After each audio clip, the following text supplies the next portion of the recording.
Hello student, success coaching classes में आपका स्वागत है। यदि आप चैनल में पहली बार आए हैं तो चैनल को सब्सक्राइब कर दें और बेल आइकन को ऑल में प्रेस कर दें ताकि आने वाले सभी वीडियो का नोटिफिकेशन टाइम पर मिल जाए। यह चैनल स्पेशल झारखंड बोर्ड के लिए बनाया गया है। यदि आप झारखंड बोर्ड क्लास 9 के स्टूडेंट हैं तो सबसे पहले चैनल को सब्सक्राइब कर दें। आज हम डिस्कस करने वाले हैं क्लास 9th का साइंस का बायोलॉजी में जीव विज्ञान का जीवन की मौलिक इकाई का वेरी इंपॉर्टेंट ऑब्जेक्टिव क्वेश्चन आपको बताने वाले हैं। क्लास 9 साइंस का बायोलॉजी में जीव विज्ञान में क्या बताने वाले हैं? जीवन की मौलिक इकाई का वेरी इंपॉर्टेंट ऑब्जेक्टिव क्वेश्चन बताने वाले हैं।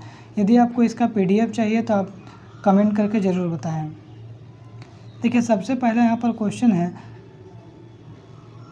जीवन की मौलिक इकाई क्या है? तो पहला ऑप्शन है आपका कोशिका, दूसरा उत्तक, तीसरा न्यूरॉन और चौथा इनमें से कोई नहीं। तो इसका राइट आंसर हो जाएगा क्या आपका? कोशिका। जीवन की मौलिक इकाई क्या है? इसका राइट आंसर कोशिका हो जाएगा। आगे यदि देखिएगा, सर्वप्रथम कोशिका की खोज किसने की? तो पहला ऑप्शन रॉबर्ट हुक, दूसरा ऑप्शन लीवेनहॉक, तीसरा ऑप्शन M स्लीडन, चौथा ऑप्शन T स्नान। तो इसका राइट आंसर क्या हो जाएगा आपका? रॉबर्ट हुक ने हो जाएगा। सर्वप्रथम कोशिका की खोज रॉबर्ट हुक ने किया है। आगे यदि तीसरा क्वेश्चन देखिएगा तो यहाँ पर देखिए कोशिका की खोज कब हुई? तो याद रखिएगा कोशिका की खोज कब हुआ? 1665 ईस्वी में कोशिका का खोज हुआ है। आगे देखिए नेक्स्ट क्वेश्चन यहाँ पर बोला जा रहा है सेल शब्द की उत्पत्ति से संबंधित वैज्ञानिक नाम बताइए। सेल शब्द, सेल मतलब हम लोग किसको बोलते हैं? कोशिका। कोशिका शब्द की उत्पत्ति से संबंधित वैज्ञानिक का नाम बताइए। तो आपको वही क्वेश्चन बोला गया है, आंसर क्या बोलिएगा? रॉबर्ट हुक बोलिएगा। क्या बोलिएगा? Robert Hooke. आगे यदि देखिएगा कोशिका सिद्धांत का प्रतिपादन किसने दिया? जो कोशिका सिद्धांत है उसका प्रतिपादन किसने दिया? तो स्लाइडेन एवं स्वान ने दिया। ऑप्शन नंबर 4 बिल्कुल राइट आंसर हो जाएगा। आगे यदि देखिएगा जीव द्रव्य की सर्वप्रथम किसने खोज की? जीव द्रव्य की सर्वप्रथम किसने खोज की? तो याद रखिएगा पुरोकंज ने खोज किया। ऑप्शन नंबर 1 बिल्कुल राइट आंसर हो जाएगा। आगे यदि देखिएगा मानव शरीर की सबसे बड़ी कोशिका, हमारा जो मानव शरीर उसमें सबसे बड़ी कोशिका यदि बोला जाए तो तंत्रिका कोशिका हो जाएगा। ऑप्शन नंबर 2 बिल्कुल राइट आंसर हो जाएगा। आगे यदि क्वेश्चन देखा जाए जीव शरीर की रचनात्मक एवं कार्यात्मक इकाई क्या है? तो याद रखिएगा इसका राइट आंसर क्या हो जाएगा आपको? कोशिका हो जाएगा।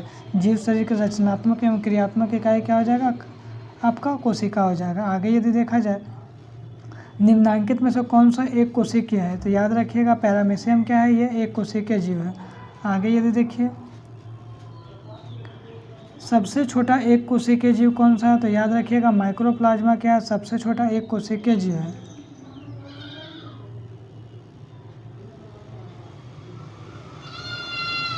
निम्नांकित में से किस कोशिकांग को अपना DNA और राइबोसोम होता है? ऐसा कौन सा कोशिकांग है जिसका अपना DNA भी होता है, राइबोसोम भी होता है? तो याद रखिएगा माइटोकॉन्ड्रिया का। ऑप्शन नंबर 4 बिल्कुल राइट आंसर हो जाएगा। आगे यदि देखा जाए कोशिका का ऊर्जा गृह या पावर हाउस या बिजली घर किसको बोलते हैं? कोशिका का। तो याद रखिएगा माइटोकॉन्ड्रिया को हम लोग क्या बोलते हैं? कोशिका का बिजली घर या पावर हाउस बोलते हैं। आगे देखिए आत्महत्या का थैला किसको बोलते हैं? तो याद रखिएगा आत्महत्या का थैला लाइसोसोम को बोलते हैं। ऑप्शन नंबर 2 बिल्कुल राइट आंसर हो जाएगा। कौन सा कोशिकांग पाचक थैली कहलाता है? तो याद रखिएगा कौन सा कोशिकांग पाचक थैली कहलाता है? तो लाइसोसोम को हम लोग क्या बोलते हैं?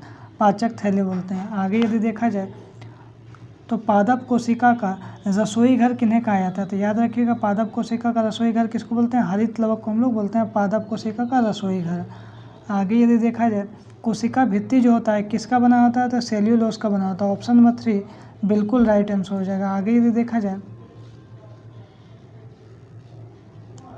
कोशिका झिल्ली का कोशिका के बाहर से अपने भोजन तथा अन्य पदार्थ के ग्रहण करने की प्रक्रिया को क्या बोलते हैं? तो इंडोसाइटोसिस बोलते हैं। ऑप्शन नंबर 2 बिल्कुल राइट आंसर हो जाएगा। आगे यदि देखा जाए पादप कोशिका के सबसे बाहरी आवरण को क्या बोलते हैं? पादप कोशिका जो है उसका सबसे बाहरी आवरण को हम लोग क्या बोलते हैं? कोशिका भित्ति बोलते हैं।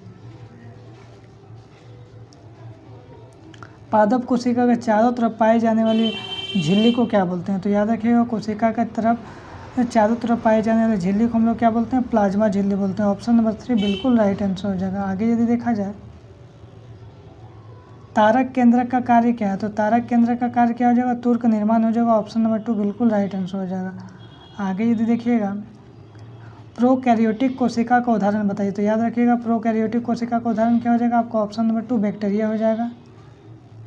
ये रहा आपका लास्ट क्वेश्चन है। झिल्ली जीवात जनन की प्रक्रिया कहाँ होती है? तो याद रखिएगा अंतर्द्रव्य जालिका में होता है। ऑप्शन नंबर 1 बिल्कुल राइट आंसर। इसके बाद आपको पार्ट 2 इसका क्वेश्चन नंबर 23 से लेकर क्वेश्चन नंबर 44 तक लेकर आने वाले हैं।